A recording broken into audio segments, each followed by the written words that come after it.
Hey there, this is Mark Walker, and this is Fierce Encouragement. Thanks for being here. If you're new here, this is what the show or this podcast is about. It is about your rough days. It's about those tough, difficult weeks that you might find yourself in.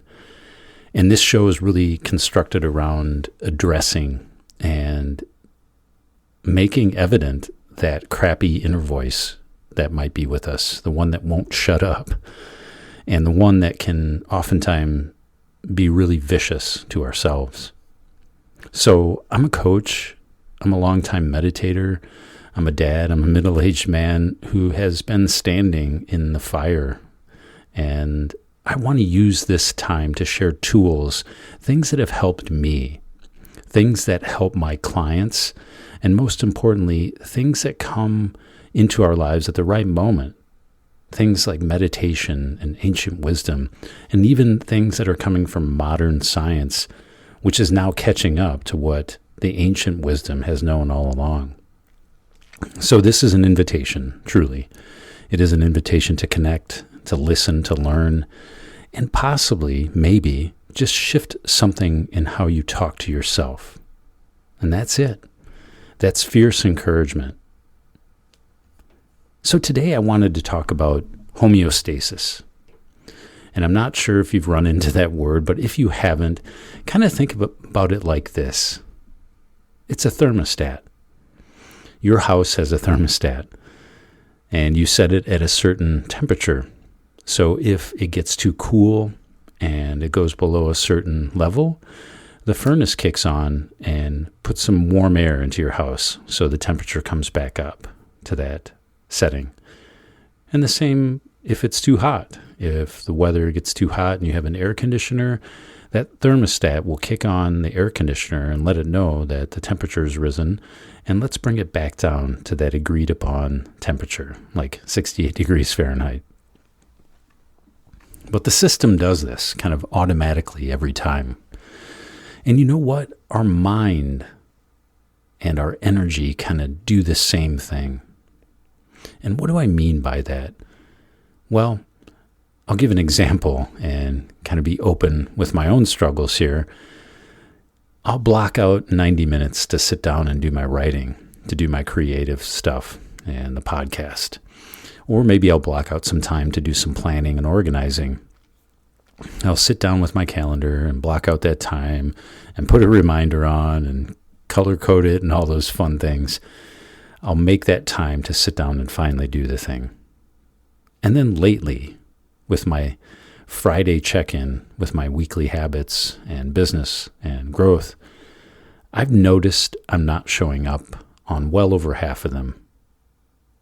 I'm not showing up and doing the thing I say I want to do.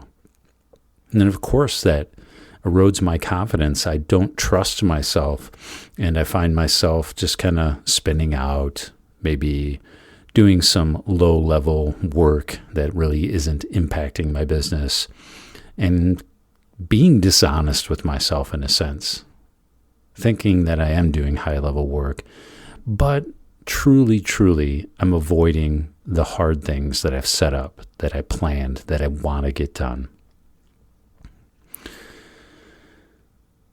And it's frustrating to show up and kind of maybe stare at the things you've done or find yourself off target with a lot of your aims.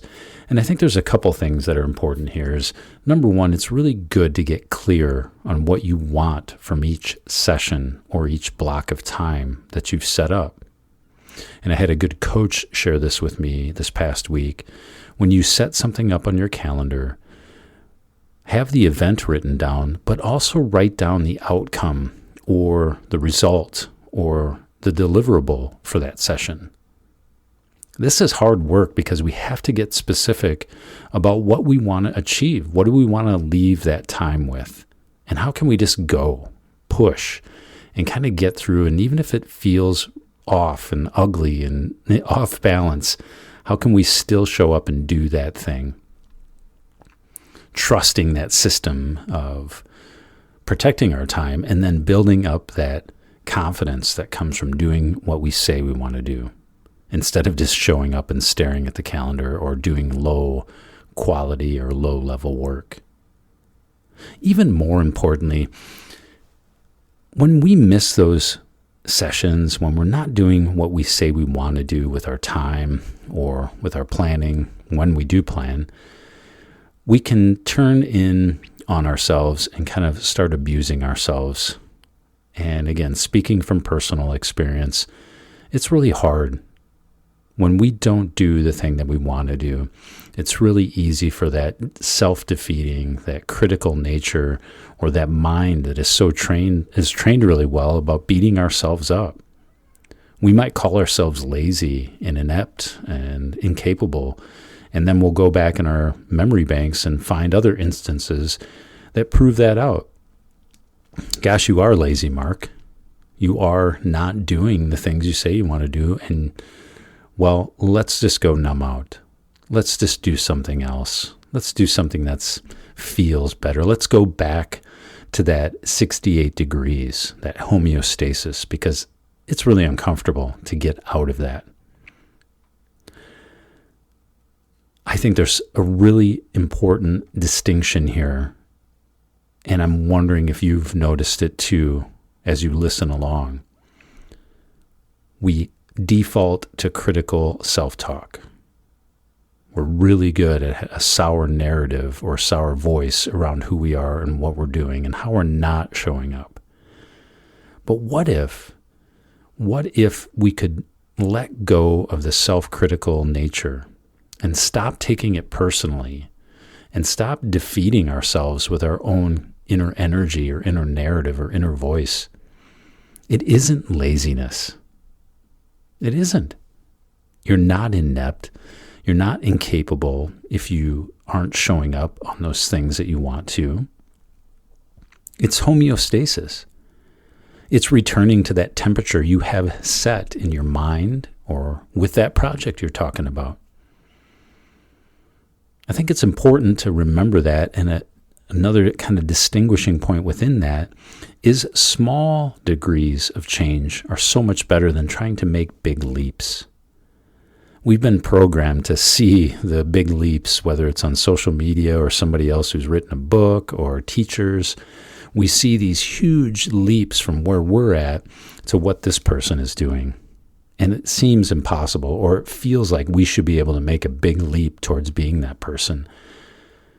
And I tell you what, it's a big trick we can play on ourselves because we want that. We get all juiced up and excited for it. And at the end of the week, nothing. We haven't made that $1 million yet. We haven't signed 5 new clients in 1 week. We haven't done X, Y, Z. But it really isn't about laziness. It isn't about being unable, but it is about slowing down in a sense and making small shifts. So instead of trying to make that leap all at once or be perfect this week, it's about having small, repeatable habits or time blocks or ways of monitoring how we are in order to take that next step. So letting go of the self-critical nature, letting go of the negative dialogue, stop taking the results that you're getting personally. And I get it, it's hard. We're kind of with ourselves all day, so we know who we are. But I'll challenge that. Maybe you don't know who you are. And what do I mean by that? Well, there's another tool or another mindset that we can take on here, and it comes from tons of work, whether it be scientific or ancient wisdom here. And this is about the identity that we carve out for ourselves. So if we want to alter that temperature on our thermostat, if we want to raise that temperature in a sense and have more outcomes in our life, well, let's do it in small, measured segments like I just mentioned. But let's also tap into who you need to be in order to take that next step or raise that degree or change your thermostat. Stop abusing yourself or hating yourself for coming back to that homeostasis. Stop hating what results you're getting, and instead just see it as a system that is bringing you back to what it knows, to what it's comfortable with.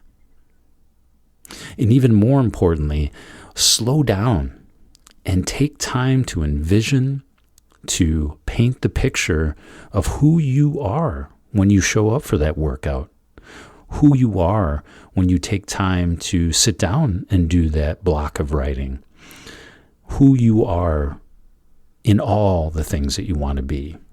Who do you need to be? Tap into that person. When we practice and work from that new identity, when we let go of the sour self-talk or, the labeling and taking things personally and move towards that identity, that continual becoming, that moment-to-moment awareness, we start to change that thermostat. We start to move and inhabit and live that life that's really inspiring us.